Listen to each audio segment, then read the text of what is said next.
pessoal, sejam todos bem-vindos. Feliz sábado. Eu queria pegar um pouquinho do tempinho de vocês para ler um versículo bíblico que eu gosto muito. Se você tiver com a sua Bíblia aí perto, vamos pegar e vamos todos ler junto. Está lá em Hebreus 13, versículo 8. Jesus Cristo, ontem e hoje, é o mesmo e o será para sempre. Aqui fica bem claro que Jesus não muda, independente da dificuldade, independente do sofrimento, independente de qualquer coisa que você pôr na sua cabeça. Jesus, ele é o mesmo para sempre, ele é amor, ele é justiça e ele está ali. Sempre que você precisar dele, é só procurar ele e ler a sua palavra que você vai encontrar.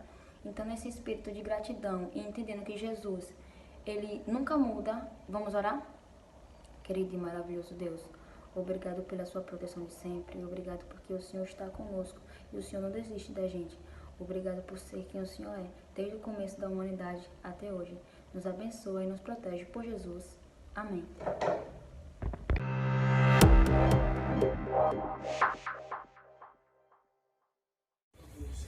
Oi pessoal, sejam bem-vindos. Que todos vocês possam cantar esses lindos louvores comigo.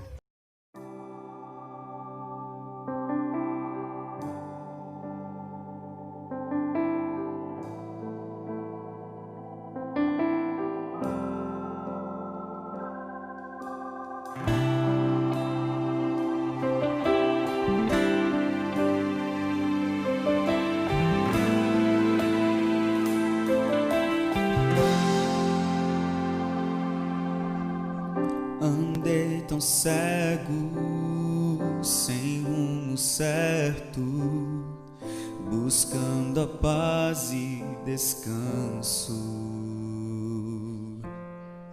Eu procurei por tantos meios justificar meus erros, mas ao clamar, meus olhos abri e ao olhar pra cruz eu entendo o amor derramado ali por mim, sacrifício de sangue por um pecador. Não sou merecedor, tua graça me alcançou.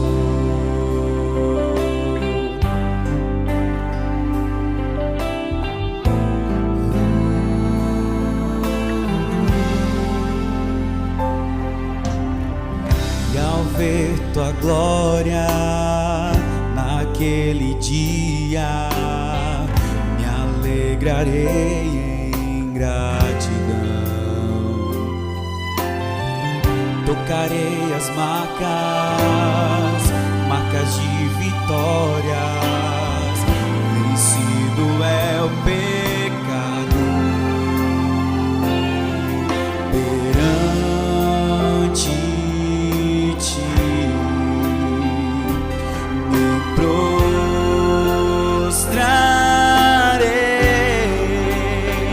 e ao olhar pra cruz eu entendo o amor derramado ali por mim, sacrifício de sangue por um pecador. Não sou merecedor, tua graça me alcançou.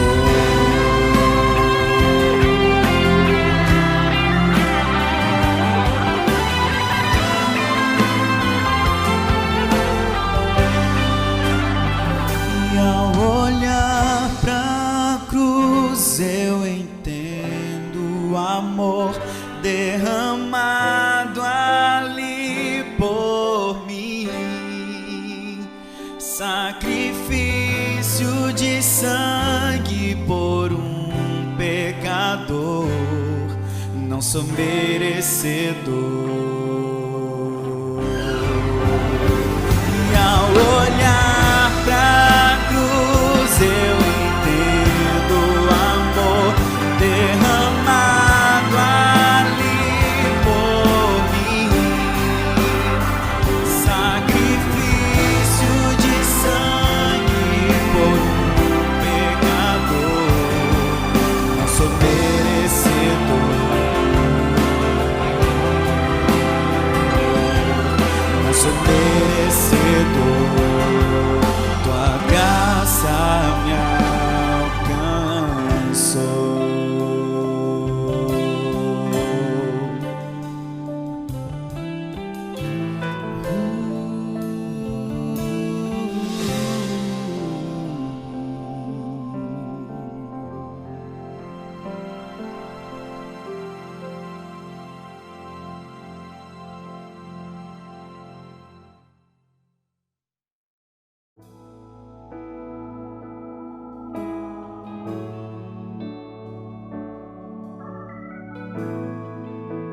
Senhor, Rei de Israel, Santo Redentor, começo e o fim. Sou o Criador, o verdadeiro Deus. Eu sou a cura, sou o poder. Eu sou o Amém, estrela da manhã. Eu morri na cruz, trouxe salvação. Conheço a tua dor, ouço teu clamor, e minha destra não falhará.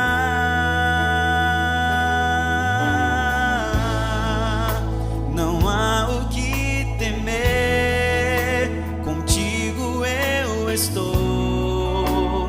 Não te assombres, porque eu sou teu Deus. Te fortalecerei, te sustentarei com minha mão. Eu serei fiel.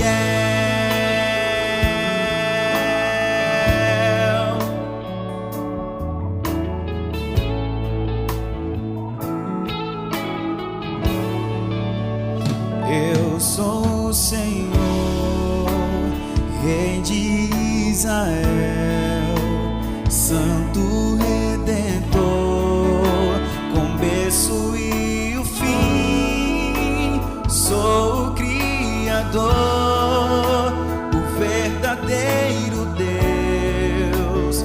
Eu sou a cura, sou o poder.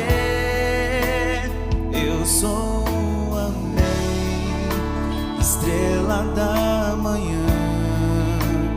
Eu morri na cruz, trouxe salvação.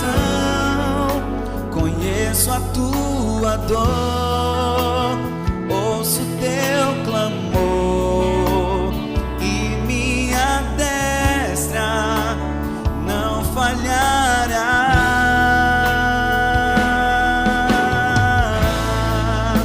Não há o que temer, contigo eu estou.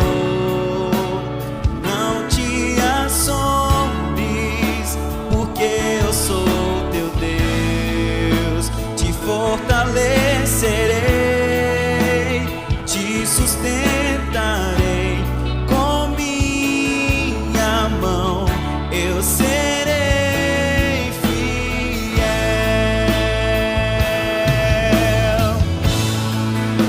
Não há o que temer, contigo eu estou.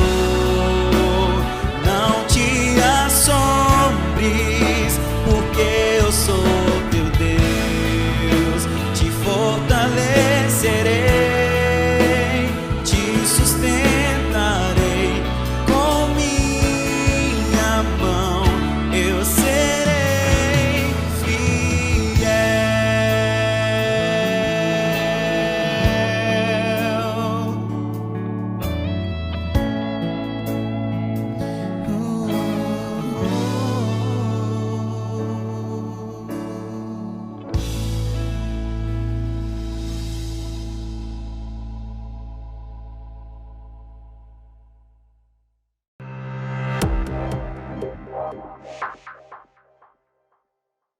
Fala galera, beleza? Olha eu aqui mais uma semana trazendo mais uma pergunta para vocês. Então, a pergunta dessa semana vai para o nosso querido Jaime, o Jaime Humildes. Jaime, o que é que a Bíblia fala acerca da volta de Jesus, né? Nós temos um texto em Mateus 24 que diz que uma pessoa, na verdade não uma, duas pessoas estarão trabalhando no campo, uma será tomada e a outra será deixada. O que é que vai ser isso? O que é que o texto de Mateus 24 quer dizer? É um arrebatamento secreto? Você vai estar trabalhando e aí a pessoa que vai estar do seu lado vai ser levada embora? E quando você olhar para um lado, olhar para o outro e procurar a pessoa foi embora? É assim que vai ser a volta de Jesus, Jaime? O que é que você tem a me dizer sobre esse texto? Não você. O que é que a Bíblia tem a dizer sobre esse texto, Jaime? Grande Júlio, tudo bem aí? Muito obrigado pelas palavras. Me chamando de Jaiminho, de forma carinhosa aí. E aí, pessoal, membros da igreja que estão assistindo esse vídeo, todos bem? Espero que sim. Em breve nós iremos nos reencontrar na nossa igreja, termos nosso culto jovem de forma um pouco mais natural, né? Enquanto isso, vamos responder essa pergunta aí que o Júlio nos fez, que é uma pergunta bem interessante. Está lá em Mateus 24. Eu gostaria de ler com vocês. Quem quiser abrir aí sua Bíblia. Mateus 24. Eu vou ler a partir do verso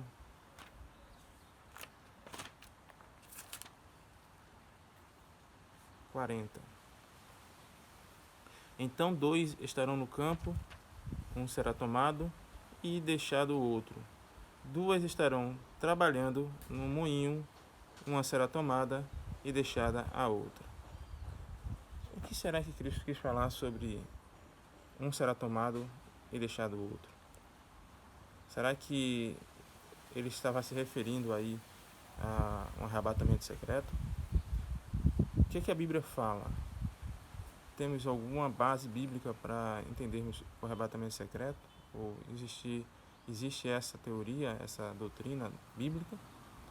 Vamos fazer o modo correto, que é deixar a própria Bíblia falar. Vamos ler alguns versos e aí vocês mesmos vão fazer a sua interpretação com poucas palavras que eu irei utilizar, tá certo?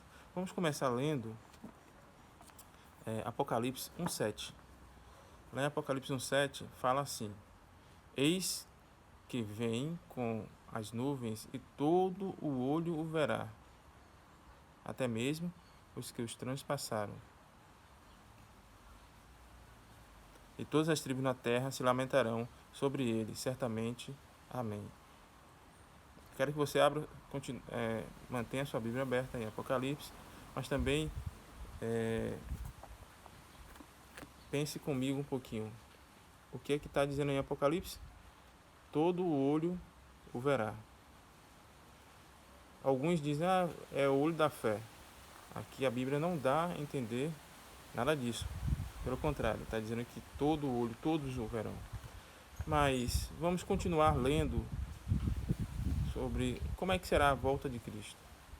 Lá no próprio livro de Mateus, um pouquinho antes do verso que nós estamos estudando, lá em Mateus 24, 27 e o 31, eu vou dar um tempinho para você poder abrir aí sua Bíblia. Mateus 24, 27 e 31, ele diz assim: Porque assim como o relâmpago sai do Oriente e se mostra até no Ocidente, assim há de ser a vinda do Filho do Homem. Esse é o verso 27. Vamos ler agora o verso 31. E enviará os seus anjos com grande clamor de trombetas, os quais reunirão os seus escolhidos dos 4 ventos, de uma extremidade dos céus. A Bíblia está sendo bem clara ao entender que a volta de Cristo será um evento visível, onde todos poderão visualizar. Assim como acontece com o raio. Ele não está dizendo que vai ser um raio, mas ele faz uma analogia ao raio, para que possamos entender melhor.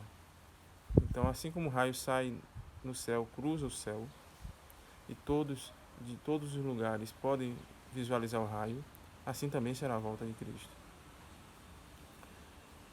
E em Atos, nós vamos ler Atos 1.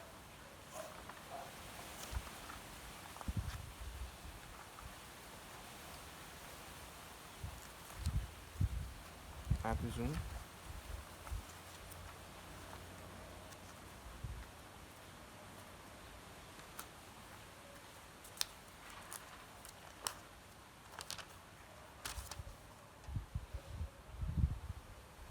Do 6 em diante.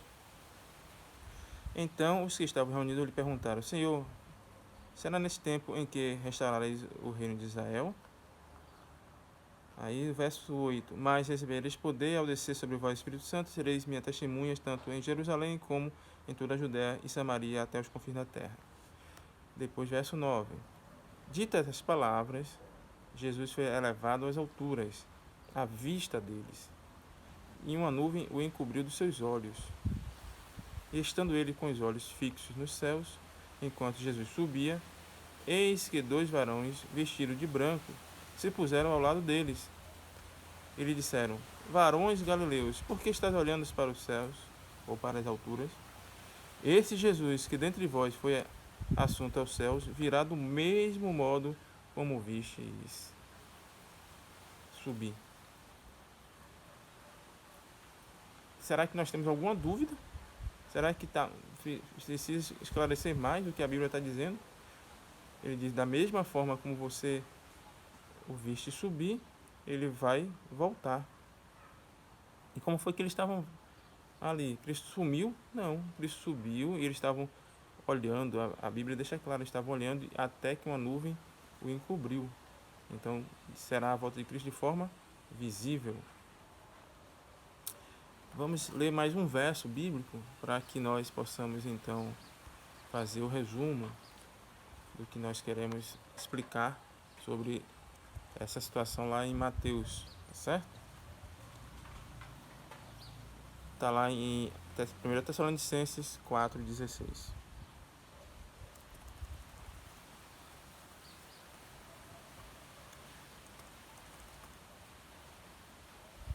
Vamos ler a partir do 15. Ora, ainda vos declaramos por palavra isto: nós, os vivos, os que ficarmos até a vinda do Senhor, de modo algum precederemos os que morreram. Portanto, o Senhor mesmo, dada a sua palavra de ordem, ouvida a sua voz do arcanjo e ressoada a trombeta de Deus, descerá dos céus, e os mortos em Cristo ressuscitarão primeiro. Verso 17. Depois, nós, os vivos, os que ficarmos, seremos arrebatados juntamente com eles entre as nuvens para o encontro do Senhor nos ares, e assim estaremos para sempre com o Senhor.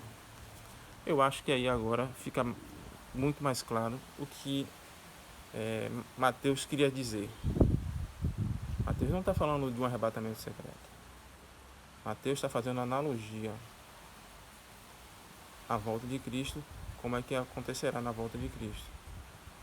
Veja, quando Cristo quis falar dos justos que serão salvos e dos ímpios que serão perdidos, ele usou o joio e o trigo.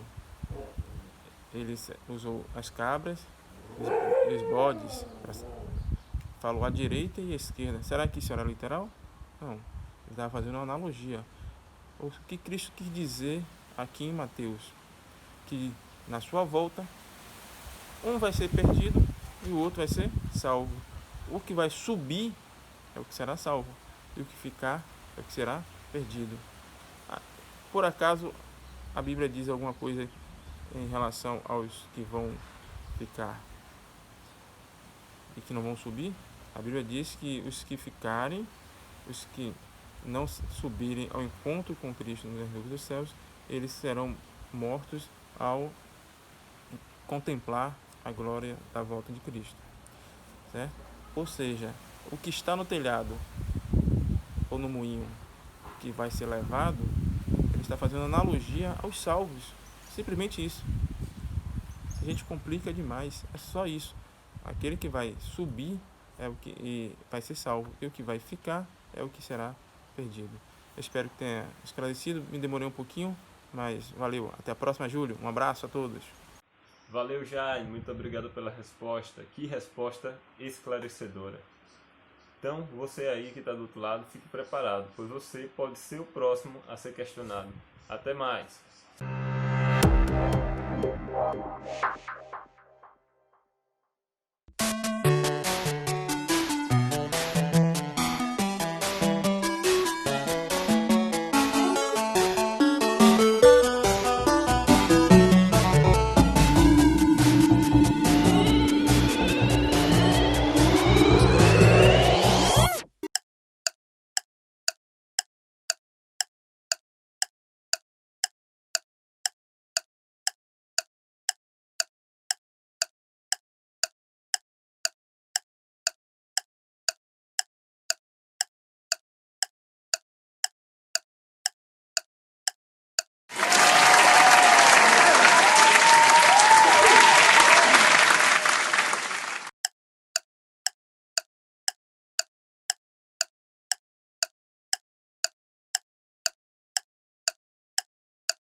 Oi, gente! Chegou o momento dos pedidos.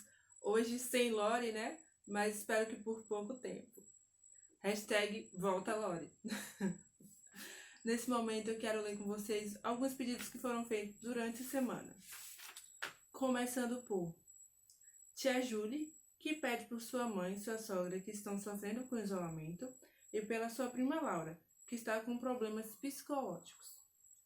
Por Betânia, que pede pelos irmãos de Alex, que estão doentes no Peru.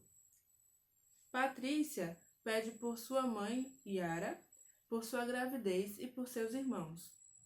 Joselma pede por Elizabeth, Clayton e Igor. Marleide pede por Samuel, de 2 anos, que vai precisar fazer uma cirurgia inguinal. Tia Ju pede pela conversão e a proteção de seus familiares. Rebeca pede oração pelas pessoas que estão passando por dificuldades, por necessidades financeiras e estão até passando fome.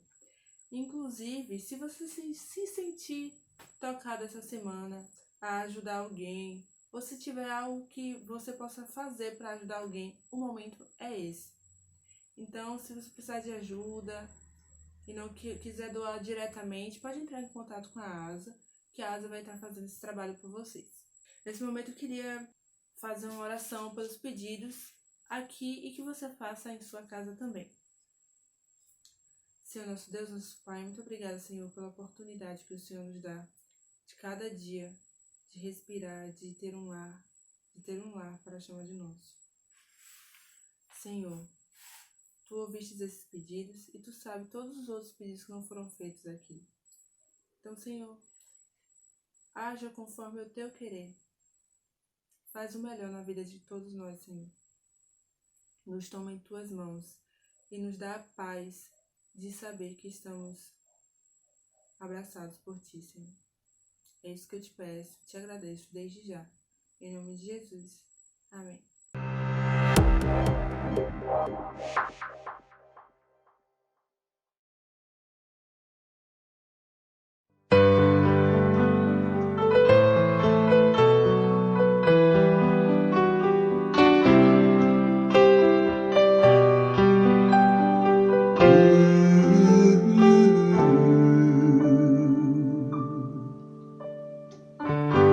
Tem alguém orando, posso sentir.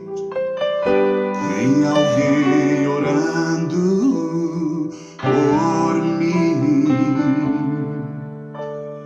Fortes mãos vêm me esconder de perigos que eu não posso ver. Creio, Senhor.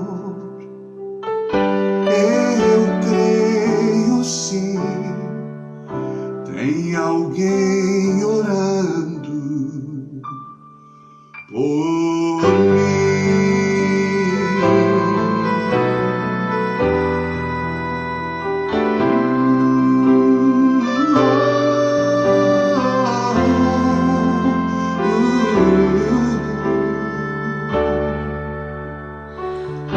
Anjos me guardam, sentir. Sim, anjos velam por mim. Mesmo sozinho em meio à escuridão, estou seguro sob Tua proteção, pois creio, ó Pai. Eu creio sim. Sei que anjos velam por mim. Só no mundo andava a vagar, procurando solução, caminhando em densas trevas, sem ter rumo ou direção. Alguém de joelhos com sua prece me animou a prosseguir. Senhor,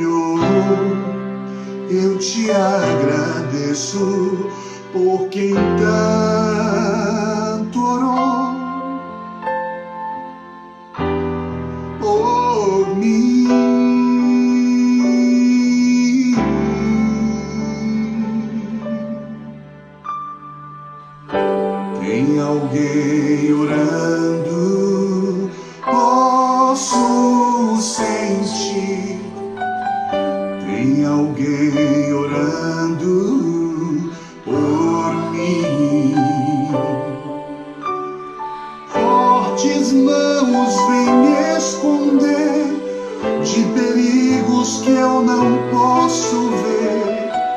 Creio, Senhor, eu creio sim, tem alguém orando por mim, tem alguém orando por mim.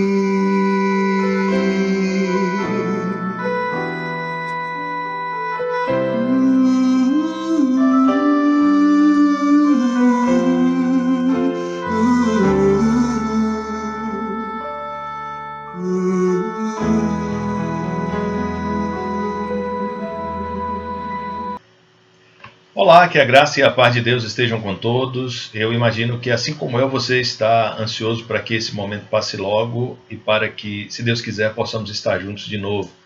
Continue mantendo a fé e guardando a esperança de que Deus está e a convicção de que Deus está no controle de todas as coisas, não só na esfera macro, como na esfera pequena de sua vida, da minha vida, como na esfera mundial também.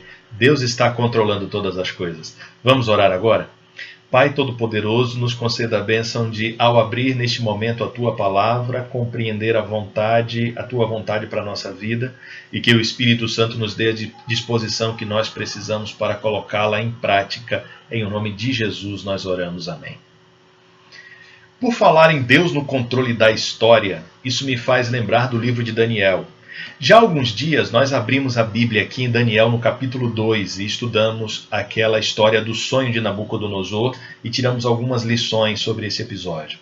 Eu gostaria de voltar agora ao livro de Daniel, só que no capítulo 3, porque nós vamos sair da história no contexto geral, no andamento do desenrolar de toda a história desde a época de Daniel até agora, para falar sobre o episódio que aconteceu na vida num momento bem localizado, que teve uma repercussão só ali na Palestina mesmo, no Oriente Médio, naquela região ali da Babilônia, e com um grupo de pessoas bem menor do que aquele que é relatado no capítulo 2 em termos dos seus resultados. No capítulo 3, nós temos uma história bastante curiosa que talvez tenha sido motivado na mente de Nabucodonosor pelo sonho que ele teve, que é relatado no capítulo 2. Porque no capítulo 3 está escrito que ele construiu uma estátua. E essa estátua tinha o objetivo de conduzir o povo à adoração. Eu vou ler o texto. Está em Daniel, no capítulo 3, verso 1. Está escrito assim: O rei Nabucodonosor fez uma imagem de ouro que tinha 60 côvados de altura e 6 de largura. Levantou-a no campo de Dura, na província da Babilônia. Ora, essa imagem que está escrito aqui, essa imagem que Nabucodonosor fez, essa estátua que Nabucodonosor fez, provavelmente era bastante semelhante a um obelisco. Sabe aquele que está lá em Washington, se você colocar na internet assim, obelisco de Washington, monumento de Washington, você vai perceber aquele monumento assim gigantesco, pontudo e etc. Lembra-se? Então, provavelmente foi algo semelhante a isso que o Nabucodonosor fez, porque pelas medidas, 60 côvados por 6, o que daria mais ou menos 27 metros por 2,5, não dá para ser uma estátua por essa proporção, mas seria mais ou menos como que um monumento mesmo. Bom, de uma forma ou de outra, na Bíblia está escrito que ele fez esse monumento e ele exigiu, está nos versículos seguintes, que fosse adorado. Esse monumento fosse adorado, isso deveria acontecer como que uma lembrança de que ele era o governante, como se fosse um reconhecimento de sua autoridade. Bom, houve uma revolta em Babilônia no ano 595 a.C., e é bem provável que Nabucodonosor, por conta disso e de algumas outras coisas, e talvez por uma própria vaidade pessoal, claro, ele tenha mandado fazer aquele monumento, e ele exigiu que as pessoas que estivessem presentes ali, e provavelmente até o rei Zedequias tenha estado presente nesse período, provavelmente, porque está escrito em Jeremias, no capítulo 51, verso 59, que o rei Zedequias foi de viagem para a Babilônia. Pelas datas, é provável que tenha sido, quem sabe, nessa ocasião em que foi feito esse ato de adoração ali. Bom, não sabemos também, não temos como ter precisão disso, mas fato é que isso mobilizou os governantes do Império Babilônico, as autoridades do Império Babilônico, e todas elas foram até lá para prestar culto àquela imagem. Está escrito na Bíblia que haveria o som de instrumentos de corda, instrumentos de percussão e etc. E ao som desses instrumentos, esse seria o sinal para que o ato de adoração coletivo acontecesse. Bom, está escrito em Daniel, no capítulo 3, verso 8, que neste momento em que o som tocou e todos se ajoelharam, menos aqueles jovens judeus que estavam ali, amigos de Daniel, que curiosamente não estava presente, talvez tenha saído em alguma viagem, mas os seus outros 3 amigos estavam ali presentes, que eles não se ajoelharam à imagem. Então está escrito no versículo 8 que neste momento alguns astrólogos se aproximaram e denunciaram os judeus. Bom, se eu falei que nós vamos tirar 2 lições, essa é a primeira delas. Os fiéis, eles são observados. Os fiéis, eles frequentemente ficam em evidência quando uma prova desse tipo é exigida. Quando é exigido um ato que está, ou quando acontece um ato que está em desacordo com aquilo que Deus orienta, com o que Deus diz, geralmente os fiéis se destacam por não participar daquilo, eles chamam a atenção. E o fato de chamar a atenção e se destacar não significa que é para receber homenagens, como nesse caso. Nesse caso, eles foram diante do rei e eles receberam uma ameaça, porque estavam naquele ato que era visto como um ato de rebeldia. Então, o fato de estar em evidência, o fato de chamar a atenção por ser fiel a Deus, não significa necessariamente que você vai ser reconhecido que isso vai ser reconhecido como uma coisa boa pelas pessoas.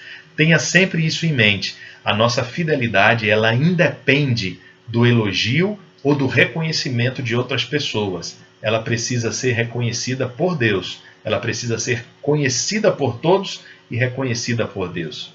Bom, eles conheciam os mandamentos de Deus, que diziam que não deveriam participar daquele ato de adoração, e foram ameaçados então de serem lançados na fornalha. E daí então Nabucodonosor disse que se tocasse e eles não se ajoelhassem e etc., eles seriam lançados em um forno extremamente aceso. E eles disseram que não, de qualquer forma, não fariam isso, mesmo que a fornalha estivesse muito acesa, mesmo com essa ameaça, mesmo com o risco de morte, eles não participariam daquele ato de adoração. E daí vem a segunda e última lição. A fidelidade, ela precisa estar acima do próprio bem-estar. Nós não somos fiéis a Deus apenas porque a nossa condição física está sendo preservada no ato de fidelidade. Pelo contrário, mesmo quando a nossa condição, seja ela física, emocional, financeira, qualquer uma, quando existe alguma ameaça e precisamos escolher, a fidelidade deve ser a nossa escolha. Veja como eles respondem à ameaça de Nabucodonosor no capítulo 3, versos 17 e 18. Se formos atirados na fornalha em chamas, o Deus a quem prestamos culto pode livrar-nos e ele nos livrará das tuas mãos, ó rei. Mas se ele não nos livrar... Então, nós podemos concluir dizendo assim, se ele não nos livrar, eles continuam dizendo, né? Se ele não nos livrar, não nos livrou. A minha fidelidade não deve depender do meu bem-estar físico, mas ele deve estar acima de qualquer outra necessidade que eu tenha. Eu sei que é mais fácil falar sobre isso do que fazer, mas para você, para que nós façamos isso, não depende de força de vontade de nossa parte. A fidelidade, ela não se expressa com uma autodeterminação ou com força de vontade. A fidelidade a Deus, ela se revela, ela se traduz, ela acontece motivada pela fé. Então eu desejo que a sua fé esteja firme no Senhor, para que, seja lá o que acontecer, mesmo as questões mais triviais da vida, que nessas questões triviais nós sejamos fiéis. E nas questões mais drásticas da vida, nas questões mais cruciais da vida, que sejamos igualmente fiéis, assim como aqueles jovens foram, assim como tantos outros foram ao longo da história, e assim como aqueles que receberão a coroa da glória, como está escrito lá na palavra do Senhor, aqueles que amam a vida de Jesus, aqueles que aguardam essa vinda, como todos eles também são. Que Deus te abençoe, que neste momento e em todos os outros de sua vida, você seja sempre visto como alguém que mantém a sua fidelidade acima de todas as coisas. Vamos orar agora por isso? Pai Todo-Poderoso, dessa lição que aconteceu há milhares de anos, nós tiramos lições para o nosso dia a dia. E as lições que tiramos é que nós somos sempre vistos quando somos fiéis. E que isso não significa que somos reconhecidos ou louvados por isso, pelo menos não pelos homens. Mas nós aprendemos também aqui, nessa história que aconteceu com os teus filhos no passado, que a fidelidade ela deve estar acima de qualquer necessidade nossa. Seja ela mesma a necessidade da vida, a fidelidade deve estar acima disso, porque está escrito em tua palavra que aqueles que forem fiéis, aqueles que guardarem a fé e a convicção, eles, ainda que morram, viverão, como aconteceu com aqueles jovens lá na Babilônia que foram preservados. Que a tua bênção repouse sobre nós, nos dando a certeza de que esta fé ela não está só em nossa mente, essa certeza não está só em nossa mente, mas essa fé está em nossa vida. Em nome de Jesus nós oramos. Amém. Graça e paz a todos e fique com Deus.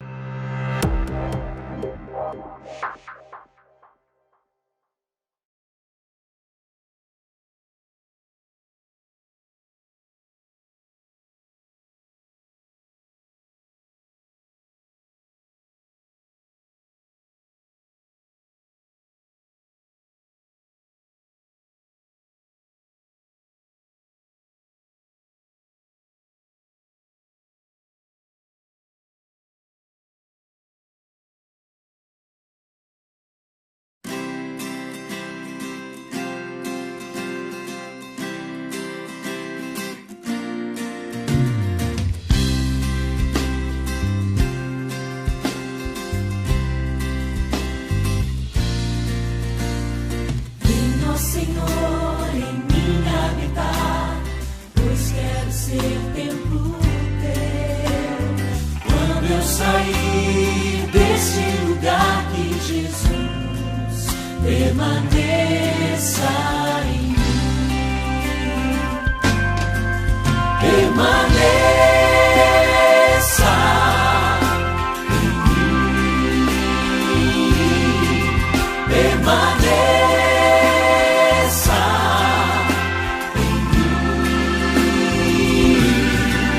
Permaneça em mim, meu Senhor, permaneça em mim. Venha, Senhor, em mim habitar, pois quero ser templo teu. Quando eu sair deste lugar, que Jesus permaneça em mim. Permaneça em mim, permaneça em mim,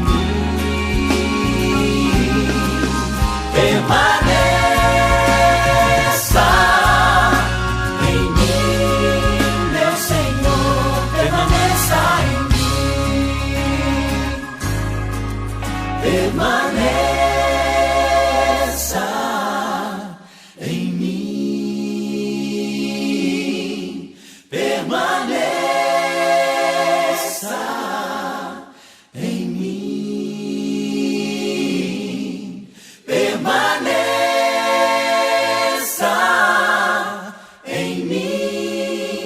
Senhor, permaneça em mim.